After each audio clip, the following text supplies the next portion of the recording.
It's like tearing down the temple where you once worshiped and sought blessings. And what's the reality when your marriage falls apart? For many men, it feels like my old God failed me.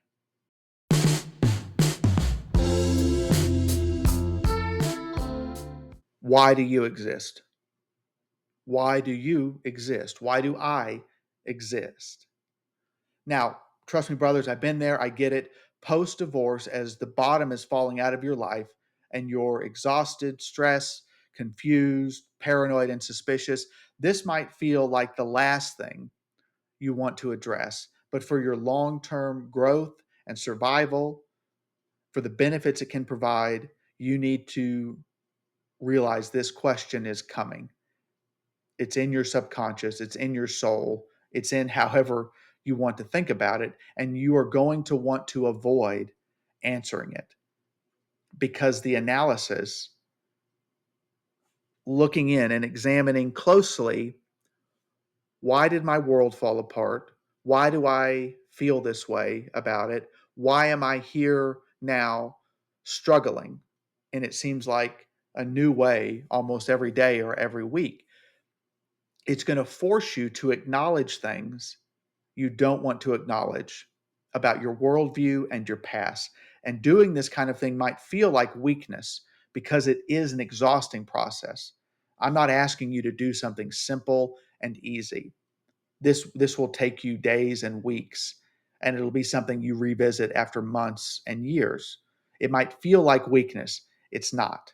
It might cause you to have a breakdown emotionally, which could be a good and healthy thing. That's also not a weakness. It's simply the healthy and normal response of someone, you, in serious pain. Your world's fallen apart, yet you're not yet ready to give up on the intrinsic goodness of life. And so answering this question of why do I exist is similar to rebuilding an old distressed home, remodeling it. Because what was once filled with great potential and life is got to be totally undone and redone. Ugh, who wants to do that? It's similar to pulling up a tree, an old tree with deep roots. What's that like? Well, the roots of an old life, your old life, stretch deep and wide, probably more than you imagine. And what do you got to do now? I have to dig these things up and discard them.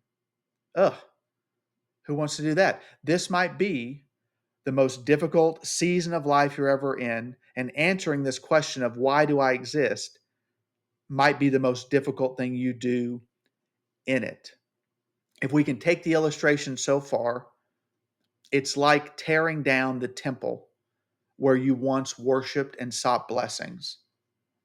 And what's the reality when your marriage falls apart? For many men, it feels like my old God failed me. And so now I must seek out a new God or a new religion at a different temple or no temple at all. And so post divorce is your sacred pilgrimage in a desert wilderness. And what's one of your main tasks? My why to why I exist was likely just destroyed in this relationship and in the family and the life that I had built. And so I have to re-answer or maybe answer for the first time, why do I exist? And why should you do this? Well, what's the benefit in terms of the application you're going to get from it? What's your life going to look like? My application from my own why do I exist is my kids need a good father and this world needs a good man. I believe that's true of you too, regardless of your why or what you think you exist for. I become convinced of that application because of my underlying why. My kids need a good and involved father, and this world needs good men. So let me break down for myself how I got there.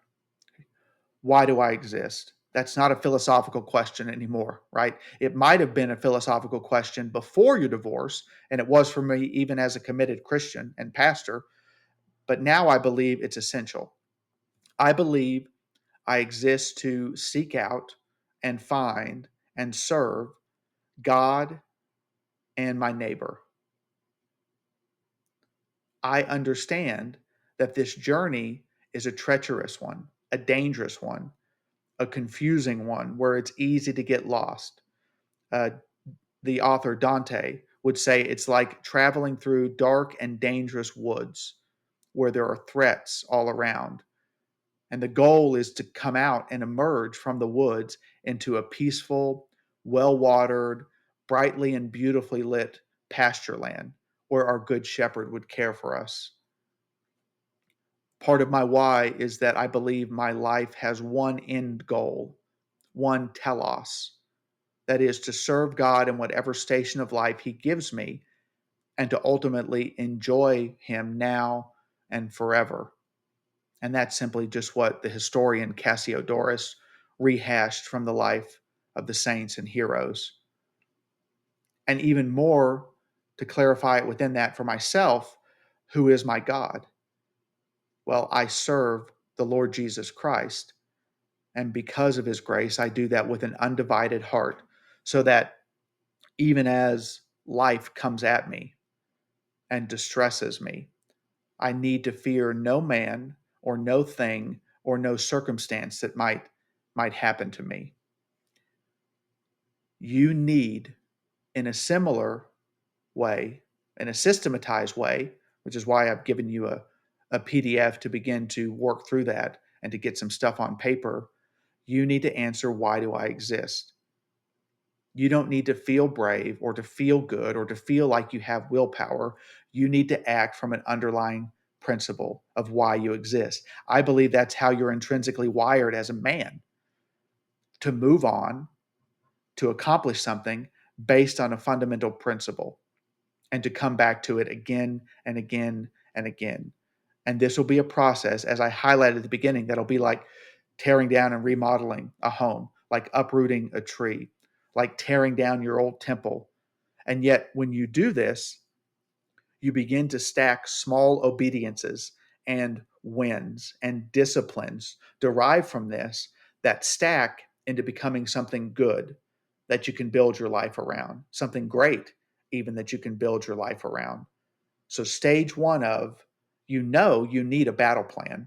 You know, you need some sort of plan to move forward. Where do I believe you must begin for that plan to make any sense and to endure beyond a month or 6 months or years in the future? You need to begin to answer that question, why do I exist? Why do you exist? And once you do that, really the rest of the process becomes pretty intuitive and things naturally fall into place because they're derived from that deeper principle. Thanks, brothers.